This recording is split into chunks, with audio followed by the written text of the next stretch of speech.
Hey everyone, welcome back to the channel where we dive into thought-provoking topics that spark meaningful conversations. Today we've got a fascinating and important subject to tackle brought to us by a palm-color doctor in the US who recently posed a question on TikTok that's been lingering on his mind for some time. This experienced doctor with a decade of medical expertise under his belt opens up about a peculiar observation. He's noticed that a significant number of his African American patients have someone on the phone during their medical consultations, even if that person isn't physically present in the room. Now, he says he's not claiming to represent an entire race or ethnicity, but is genuinely curious about this trend and hopes to explore it without facing backlash. Before we jump into the reactions and discussions around this topic, I want to remind everyone that our goal is to foster understanding and open dialogue. It's crucial to approach sensitive subjects with empathy and an eagerness to learn. So let's get into it. Hit that like button, subscribe if you haven't already, and let's dive into the fascinating world of this doctor's query. And I'll meet you at the end of the video where I get to introduce more videos reacting to this video, and I'll break them down at the end of those videos. Ready? Let's roll. I have a question, but I'm afraid to ask it because I don't want to be labeled as a racist. I've gotten backlash before online and it's horrible. But here we go. I've been an ear doctor for 10 years now, and a significant amount of my African American patients, while I'm doing a history and physical to understand better what's going on with their problem today, they have someone on the phone. They're either just talking on the phone or they're on FaceTime, but a large percentage of my African American patients have someone that's there in the room even though they're not there in the room. Why is that? When I, myself, not speaking for an entire race or ethnicity, have a doctor come in, I hang up my phone. Am I an outlier, or is this a trend that other people have recognized? Also, if you are from the African American community and you do think that this is a thing as well, why is this? Is this for emotional support? Is this to make sure that they're being treated fairly? I genuinely am curious, and I'm really hoping I don't get backlash for this.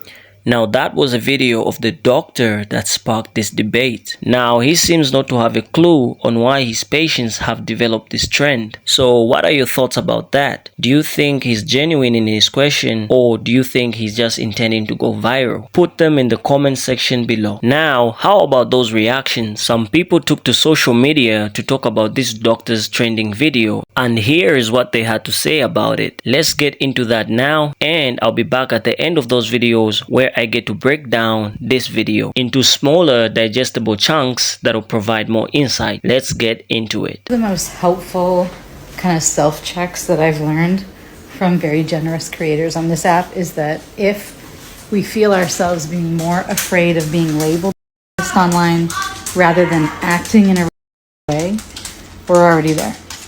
Pull it back, self-reflect, grab a journal. You're already there, friend. You really thought to yourself, hey, I don't feel comfortable asking in-person this question, so I'm going to ask digital this question. I come across thousands of patients in my 10-year span as a doctor, and I've never thought to just ask in person, hey, why are you on your phone? You endeavored to take the risk of getting read by thousands of internet blasts instead of just asking an IRL need. Hey, why are you on your phone? That wind tunnel not only your hair, it also must have scrambled your brain, because that was a poor choice, my friend. A very poor choice indeed. You're about to get dragged. Oh, I can answer this. It's because y'all will lie. Y'all will lie. Y'all will say, y'all will mistreat people. Y'all will prescribe things. Y'all will do things, procedures to people, and y'all will lie about it. The moment that they have a negative reaction to something, you will lie about it. And this is not about something that I've heard. This is something that has happened to me because, as I've stated before, I am a cancer survivor, which means I went through chemo and radiation. When I went through radiation in Memphis, Tennessee at St. Francis Hospital, there was a woman, I don't remember her name, but she literally told me, on that day, we're going to attack this. We're going to attack this directly. We're going to be very aggressive towards this.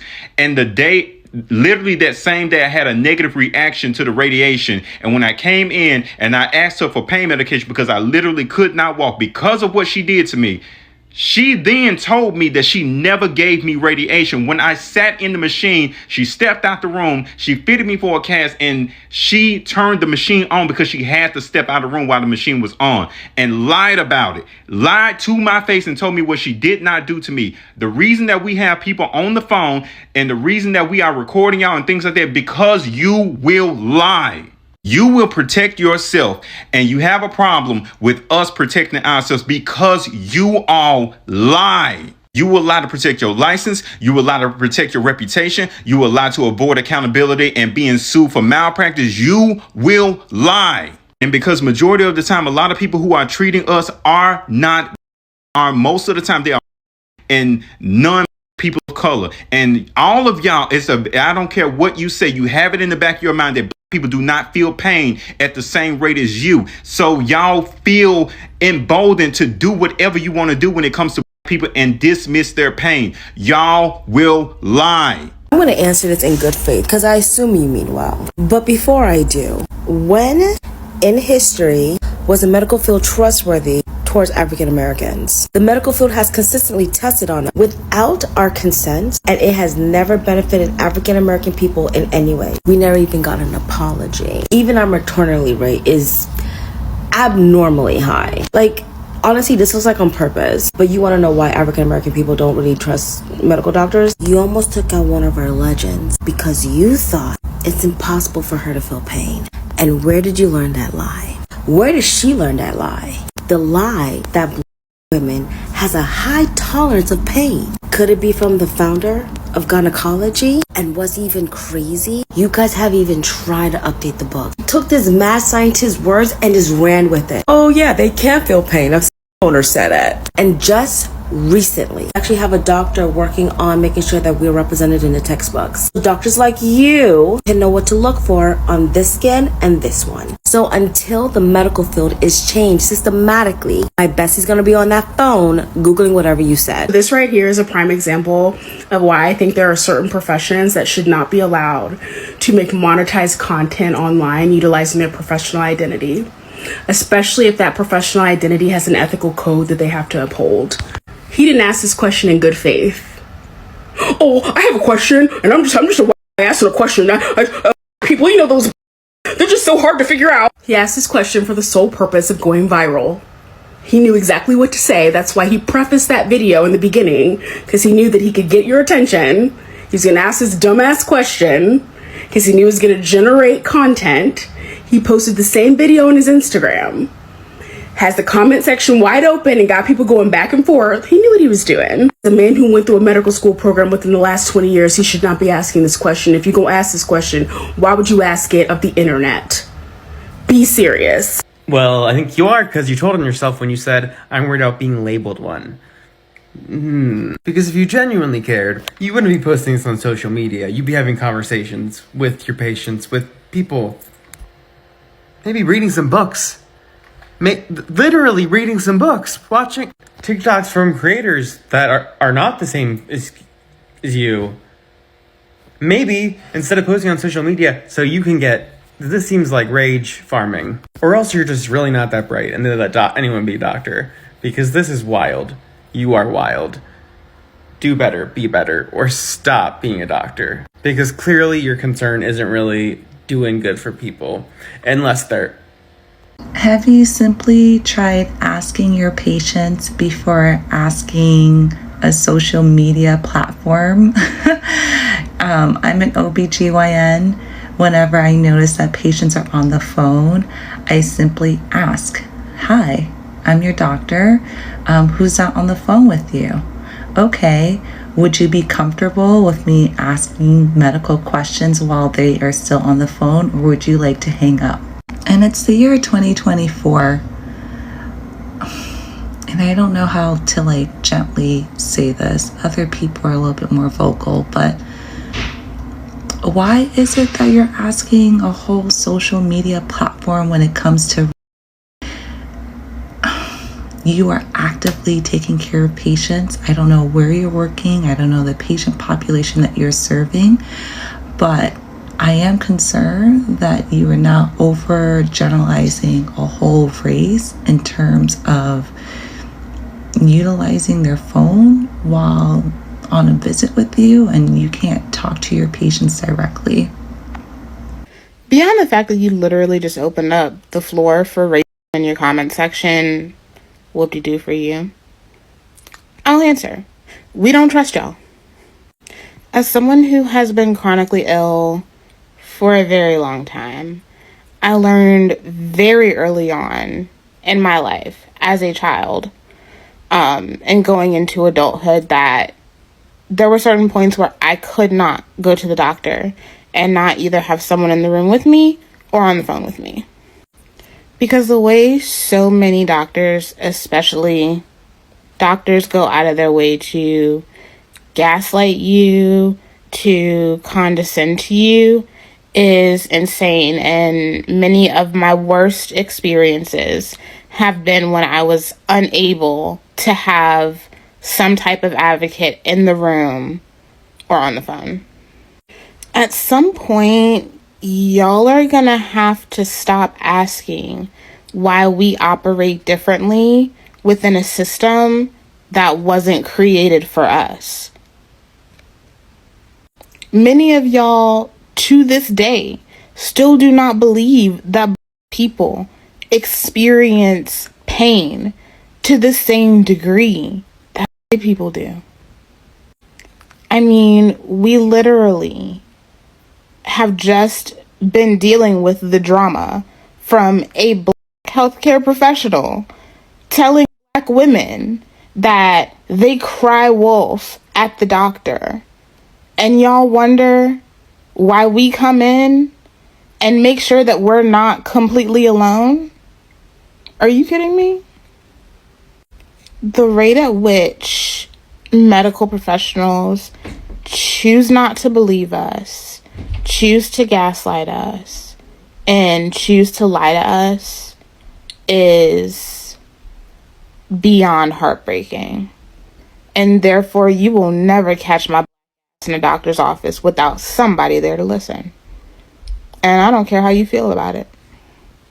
A healthcare provider emphasizes the systemic disparities faced by our brothers and sisters in the healthcare community in America. They stress the need for healthcare providers to understand these disparities, reflect on their biases, and work towards dismantling racially biased thinking. A crucial takeaway is the responsibility healthcare professionals have in combating racial disparities in patient care. In the other reaction, a TikTok user provides insightful reasons for having someone on the phone during medical visits. They emphasize patient comfort, security, and the role of an extra set of ears and eyes to enhance communication. The key takeaway here is the importance of understanding and respecting patients' needs for support and effective communication during medical visits. As this palm-colored doctor expressed a curiosity about why a significant number of his African American patients often have someone on the phone during medical exams, the reactions from the viewers provide valuable insights into the potential reasons behind this behavior. A viewer offered a critical analysis highlighting the doctor's choice of beginning with,